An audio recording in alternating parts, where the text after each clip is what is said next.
જેવી રીતે આપણે સૌ જાણીએ છીએ કે વડોદરા શહેરમાં છેલ્લા 1.5 દિવસથી સતત વરસતા ધોધમાર વરસાદને કારણે પૂરની પરિસ્થિતિનું નિર્માણ થયું છે.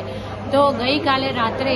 વિશ્વામિત્રીએ જ્યારે 30 ફૂટની સપાટી પસાર કરી ત્યાંથી જ ક્યાંક ને ક્યાંક અણસાર આવી ગયો હતો કે મોડી રાત સુધીમાં અને આવતીકાલ સવાર સુધીમાં વિશ્વામિત્રીની સપાટી 33 થી 34 અથવા 35 ફૂટના લેવલ સુધી જઈ શકે તેમ છે. અને તેના કારણે વિશ્વામિત્રીના તટના વિસ્તારોમાં આવેલી સોસાયટીઓ અને જ્યાં રહેણાંક વિસ્તારો છે આ દરેકે દરેક સ્થાનોમાં લોકોના ઘરોમાં પણ પાણી ભરાવાની શક્યતાઓ નકારી શકાય નહીં. ત્યારે ગત રાત્રિના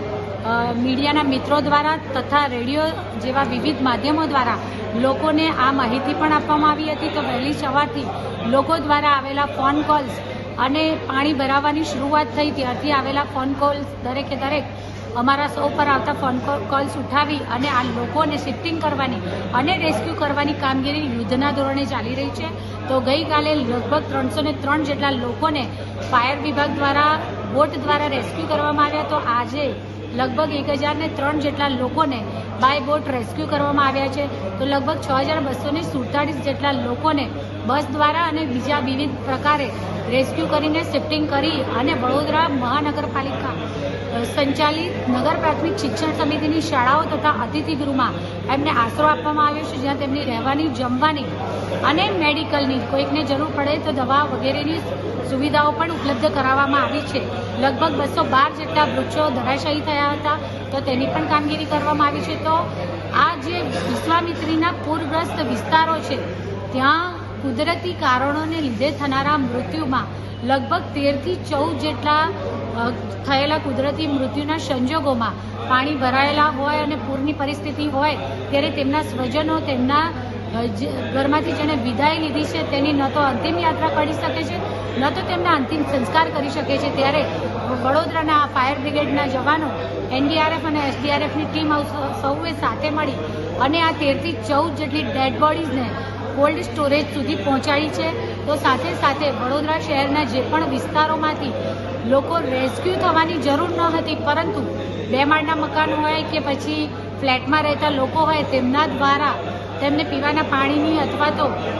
જમવા માટે ફૂડ પેકેટની વ્યવસ્થાની જરૂર જણાઈ હોય અને તેઓ દ્વારા ફોન કરવામાં આવતા આ દરેકે દરેક જગ્યાએ ફૂડ પેકેટને આ બધી પણ સામગ્રી પહોંચાડવામાં આવી રહી છે. ટૂંકમાં વડોદરા શહેરમાં કોઈ પણ જગ્યાએ કંઈ પણ પરિસ્થિતિને પહોંચી વળવા અથવા નાગરિકો માટે કોઈ પણ સેવાને પૂરી પાડવા માટે વડોદરા મહાનગરપાલિકાનું તંત્ર પૂરેપૂરી રીતે સજ્જ છે અને સતત દોડી પણ રહ્યું છે. અત્યારે પણ રેસ્ક્યુ કરવાની કામગીરી ચાલી જ રહી છે. મોડી રાત અથવા વહેલી સવાર સુધી પણ જરૂર પડશે તો આ રેસ્ક્યુ કરવાની કામગીરી બચાવ ટીમ દ્વારા ચાલી જ રહી છે. હું અત્યારે આદરણીય વડાપ્રધાન શ્રી નરેન્દ્રભાઈ મોદીજીનો પણ ખૂબ ખૂબ આભાર માનીશ કે કેન્દ્ર સરકાર શ્રી દ્વારા ગુજરાતને આર્મીની લગભગ 6 જેટલી ટીમ ફાળવવામાં આવી છે, જેમાંથી વડોદરા શહેરને પણ એક ટીમ ફાળવવામાં આવી છે. તેથી હવેથી ફાયરના જવાનોની સાથે સાથે NDRF, SDRF અને કેન્દ્ર સરકારશ્રી દ્વારા આ ફળવાયેલી ટીમ, આર્મીની ટીમ પણ વડોદરાના શહેરના નાગરિકો જે પણ પૂરગ્રસ્ત વિસ્તારમાં ફસાયેલા છે અથવા કોઈપણ પ્રકારની મદદની જરૂરિયાત છે તેમને પહોંચી વળવા માટે પૂરેપૂરી પ્રતિબદ્ધતાથી સૌ સાથે મળીને દોડી રહ્યા છે. ત્યારે વડોદરા શહેરના જે પણ વિશ્વામિત્રીના તટના વિસ્તારોમાં જ્યાં પાણી ભરાયેલા છે, લોકોના ઘરોમાં ખૂબ પાણીનું સ્તર ઝડપથી વધી રહ્યું હતું, ત્યારે આજે અમારા સૌ દ્વારા એક નિર્ણય લેવામાં આવ્યો છે. જે નિર્ણય અન્વયે પ્રતાપપુરા સરોવરના દરવાજા બંધ કરવા, આજવા સરોવરના 62 દરવાજા બંધ કરવા, તો સાથે સાથે ગુજરાત સરકારશ્રી દ્વારા દેવ ડેમના તરફથી આવતું પાણી અટકાવવા માટે ત્યાંના પણ દરવાજા બંધ કરવામાં આવ્યા છે. તો અત્યારે વડોદરા શહેરના સિટી કમાન્ડ સેન્ટર ખાતે વડોદરા શહેરના મ્યુનિસિપલ કમિશનર શ્રી દિલીપભાઈ રાણા, સ્ટેન્ડિંગ સમિતિના ચેરમેન શ્રી ડોક્ટર શીતલભાઈ મિસ્ત્રી, સયાજીગંજ વિધાનસભાના ધારાસભ્ય શ્રી કેયુરભાઈ રોકડિયા અને અકોટા વિધાનસભાના ધારાસભ્ય શ્રી ચૈતન્યભાઈ દેસાઈ, અમે સૌએ સાથે મળી અને વડોદરા શહેરના પૂરગ્રસ્ત વિસ્તારોમાં ફસાયેલા નાગરિકોના હિતમાં એક જોખમ લઈને એક યથાયોગ્ય નિર્ણય લીધો છે, જેમાં હવે થોડી જ વારમાં